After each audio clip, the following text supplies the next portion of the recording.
Tara, luto tayo mga kablangka. Maglagay lang tayo ng gata. Gamit ko yung nasa lata. Condensed milk.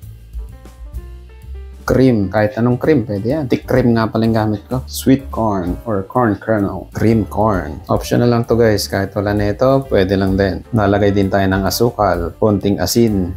Mix lang natin yan. Make sure lang na hindi pa naka-open yung apoy nyo para ma-testing pa kung masarap ba or hindi, di ba? Nilipat ko nga palang lagayan kasi masyadong maliit pala yun. Lagyan din natin ng 2 basong tubig. Tapos mix lang natin ng maayos.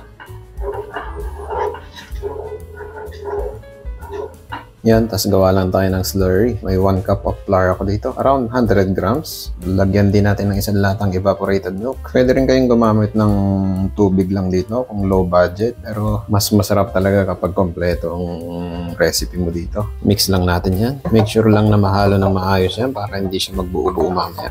Yan, kapag ganyan yung consistency, okay na yan. Simulan na natin lutuin. On lang natin yung apoy, tapos pakuluan natin ang ating mixture. Saka natin ilalagay yung slurry natin. Antayin na lang natin kumulo. Ayan, kapag kumukulo na ganyan, lagyan na natin ang ating slurry. Hinaan lang natin ang apoy hanggang sa medium fire lang. Yan, lagay lang natin ang ating slurry. Tapos haluin lang natin hanggang sa lumapot. Ayan. Make sure lang na haluin natin hanggang ilalim para hindi magtutong. Alam mo naman, kapag nasunog ang puwetan yan, ako, pangit ang lasa. Hindi masarap. Ayan, tignan nyo naman, lapot agad. Mabilis na lang to guys. Ayan, halos luto na yan. Ganyan lang kabilis ang mga kablangka. Mas pinakreamy. Tignan nyo naman. Ayan ako. Halos pwede na to. Tara, salin na natin.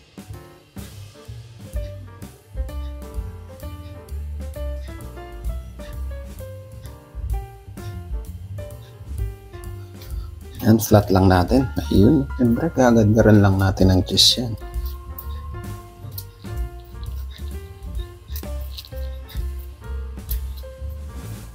Yan na ang ating creamy maha blanca. Ayan, legit yan, promise. Tapos may sobra pa akong 3 maliliit. Yan, gagagaran lang din natin ng cheese. Pero kahit wala kayong cheese, goods na yun. Hindi na kailangan dun sa recipe na yun. Kasi malasa na yun eh. Ano na lang to? Extra flavor na lang din yan. Ayan o. Tingnan nyo naman, di ba? Tsura pa lang yan. Creamy, cheesy, maha blanca. Ayan o. Focus natin. Napaka-creamy yan. Tikman natin. Sarap. Naku, siguradong sasarapan kayo dito. Tama-tama sa mga handaan to. Napakasarap. Kape na lang kulang.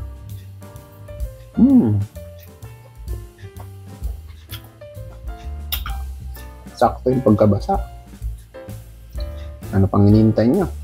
Kopyahin nyo yung recipe na ito at lutuin na. Tama-tama to sa mga birthday yan or kahit pang benta, pwede yan. Ano?